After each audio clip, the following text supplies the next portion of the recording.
Estamos viviendo un proceso electoral que se desarrolla sin que en sentido estricto se haya producido cambios sustanciales en el sistema político y de representación.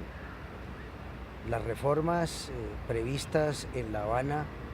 fueron reformas que por cuenta de los incumplimientos del Estado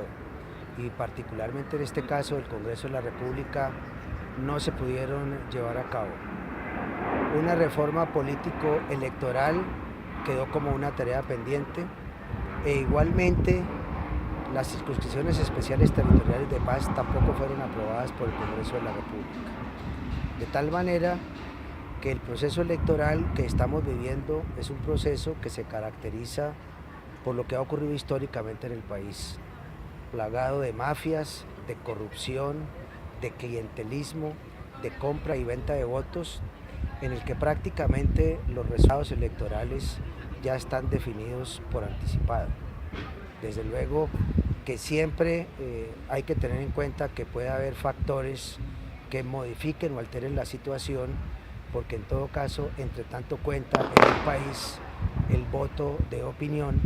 y esperamos que justamente sea este voto de opinión el que en parte pueda incidir sobre los resultados electorales.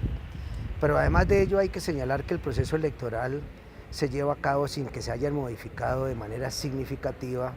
las condiciones de seguridad en los territorios. Y eso se manifiesta precisamente en el asesinato de líderes sociales,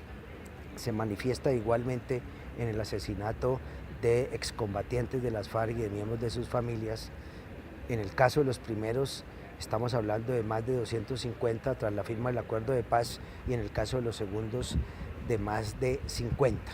De tal manera que también en ese contexto y en ese sentido pues no se cuenta con las condiciones favorables.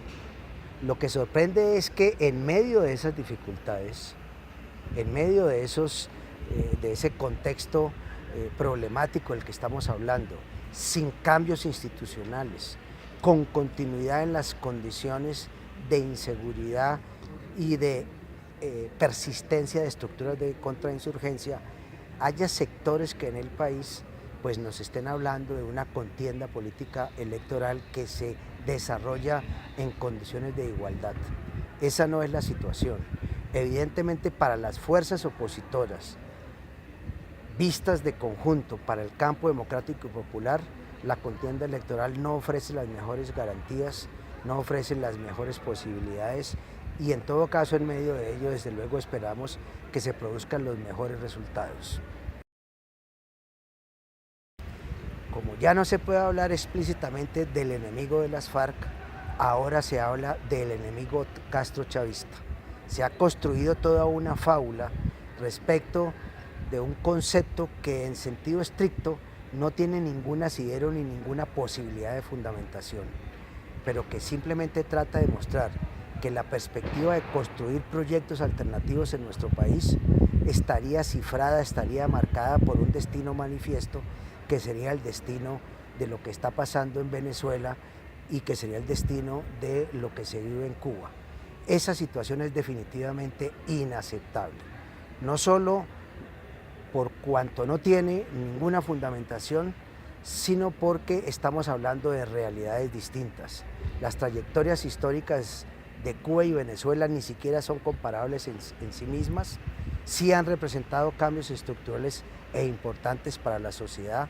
Las manifestaciones de crisis que se dan en Venezuela no son manifestaciones que se puedan trasladar mecánicamente al país, que tienen su explicación dadas las condiciones particulares que se viven en ese país y en ese sentido entonces tenemos que rechazar cualquier propósito o intento de conducir o de inducir discusiones hacia una presunta amenaza castrochavista que no existe, que solo existe en las mentes de sectores de la ultraderecha colombiana.